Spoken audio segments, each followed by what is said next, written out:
સાધુ કોને કહેવાય, સંત કોને કહેવાય? સંત કઈ વેશભૂષાનું નામ છે? પાંડુરંગ દાદા સૂટ પહેરતા હતા, પણ એની જેવો સાધુ કેટલાય વર્ષો તેજી આવ્યો નથી. દાદાજી સૂટ બૂટ પહેરીને ત્રિકાળ સંધ્યા શીખવાડતા, ભાઈ આમ કરવું જોઈએ. દાદાજી તો દાદાજી પાંડુરંગ દાદાનો તો કેવા કેવા એના જે તત્વ દર્શન, એનું જે વ્યાસ વિચાર, એની જે વાતો છે ભગવાન, એ તો સીધી આમ પાથી ખોલીને અંદર ઘસી નાખી આંગળી સીધી તેલવાળી કરીને, એવી કથા ને એવી વાતો કરતા. તો કોઈ વેશભૂષાનું નામ સાધુ નથી, કારણ કે દરેકના કલર અલગ છે ને ભાઈ. કોઈ ધોળા કલરના પહેરે, કોઈ કેસરી કલરના, કોઈ રાખોડી કલરના, કોઈ ખાખી કલરના. તો કોઈ વેશભૂષાનું નામ સાધુ નથી. સાધુ એ વિચારધારાનું નામ છે. સાધુ એ જીવનનું નામ છે. જેના જીવનમાં બધું સારું છે તે આ દુનિયાનો સૌથી શ્રેષ્ઠ સાધુ છે.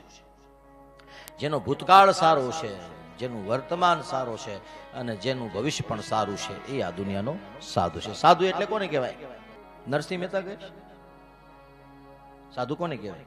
કે જેની મેળીને તમે કોઈ આંબી ન શકો, મેળીએ ચડી ગયો છે, કે જ્યાંથી એને નીચે ઉતરવા પણ નથી. કેમ? જેનો હાથ ભગવાન પકડી લે એને પછી ભગવાન ક્યારેય મૂકતો નથી. એટલે ઈ કોણ? તો કીધું ઈ સંત કહેવાય.